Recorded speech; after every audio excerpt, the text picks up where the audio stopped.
La présidente, monsieur le ministre, mes chers collègues, je m'associe tout d'abord, monsieur le ministre, aux félicitations qui vous ont été adressées par mes collègues pour votre nomination et vous exprime mon souhait d'une bonne collaboration.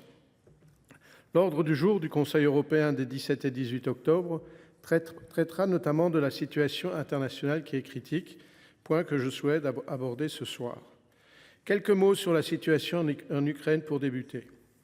Les négociations en vue de son processus d'adhésion ont débuté le 25 juin dernier à Luxembourg, conjointement avec celle de la Moldavie.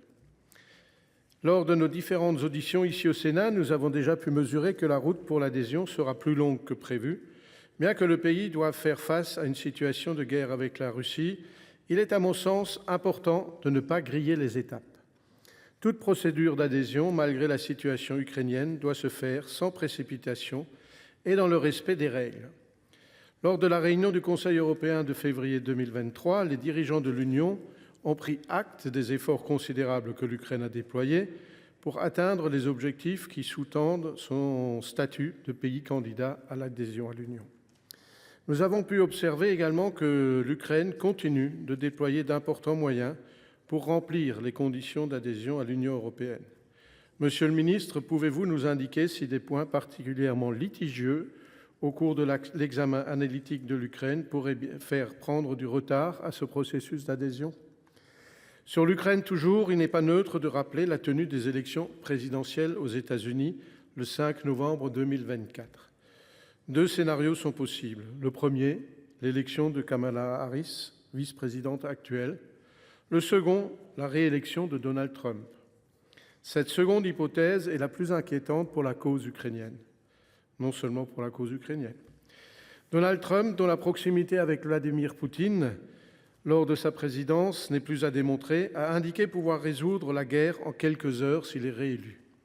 Si cette solution se traduit par l'arrêt de livraison d'armes et de moyens par les États-Unis au profit de l'Ukraine pour l'affaiblir considérablement, l'Union européenne sera-t-elle en capacité de pallier l'aide américaine ? J'en viens maintenant à la situation au Moyen-Orient. 2 jours après la première commémoration du tragique et sanglant attentat du 7 octobre, 1 an après, nous voyons que la situation politique est angoissante et la situation humanitaire est dramatique. Israël est attaqué de toutes parts et le fait de se défendre est compréhensif. Mais la situation au Liban, pays historiquement lié à la France, est particulièrement inquiétante. Je tiens à saluer la rapidité de l'aide débloquée de 30 millions d'euros par l'Union en faveur de la population libanaise, afin que puisse être livrée rapidement une aide alimentaire pour les populations civiles, mais aussi des moyens médicaux. Ce conflit a provoqué des déplacements de population sans précédent au Liban. Plus de 1000 personnes ont été tuées, selon le ministère de la Santé libanaise, depuis mi-septembre. Et environ 1,2 million de personnes sont déplacées par les bombardements, selon le gouvernement libanais. Selon la Commission européenne, près de 2 millions de personnes, libanais et réfugiés syriens, sont en situation de carence alimentaire dans ce pays. Est-il utile de rappeler que le Hezbollah est une organisation terroriste aux ordres de l'Iran ? Malgré cela, je pense qu'il est impératif d'appeler lors de ce Conseil européen, monsieur le ministre, à une désescalade du conflit au Liban, pays déjà touché par une situation intérieure des plus tendues, mais également à une désescalade globale au Moyen-Orient.